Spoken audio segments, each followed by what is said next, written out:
This week's tapping tip is the raccoon. And I just wanted to say that I adore raccoons.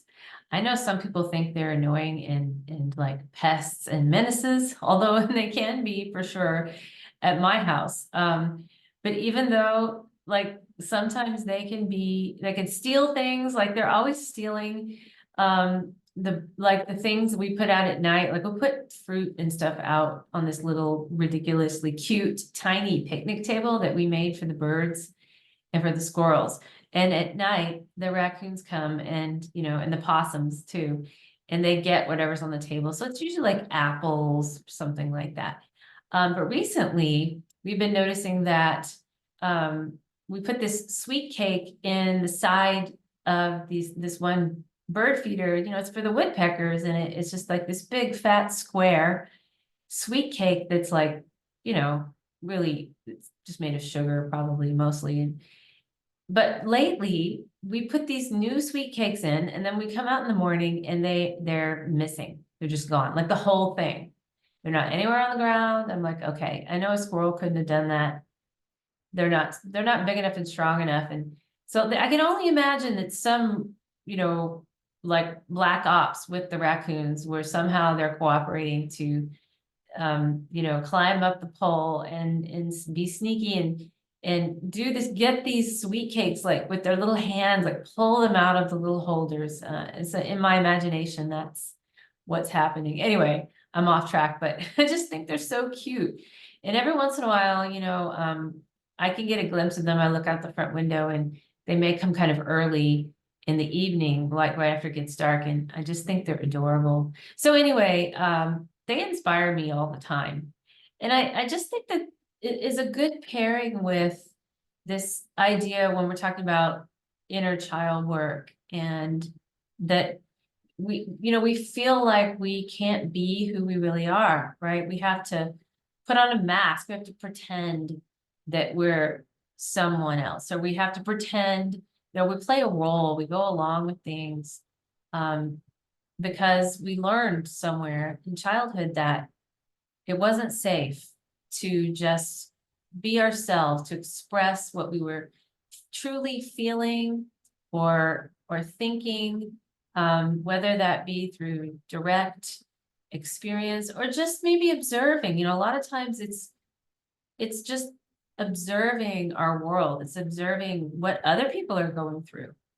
It doesn't even have to be a direct experience, but we can just learn by observing our world that, oh yeah, when somebody, over here was just spoke their truth, when they said what they felt or thought, it didn't go well for whatever reason. So we all have masks that we wear in life.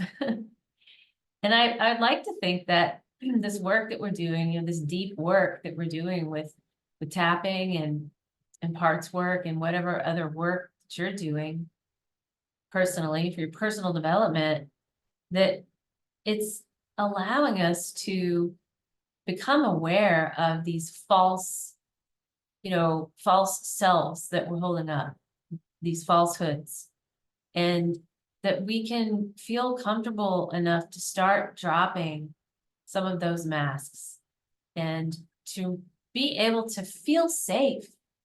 And sometimes it's not even feeling safe, but actually becoming aware of who we really are, what our truth is. Sometimes we've had the mask on for so long that we believe it's who we are. We think it's our true self. We've forgotten who we are. And sometimes that is the work, is trying to remember, is trying to remember, who am I really? Who am I really? And we have to do some work. We have to go back to childhood and tune into those times when we were connected to that authentic self. And it can be a process, but it's so worthwhile doing this work.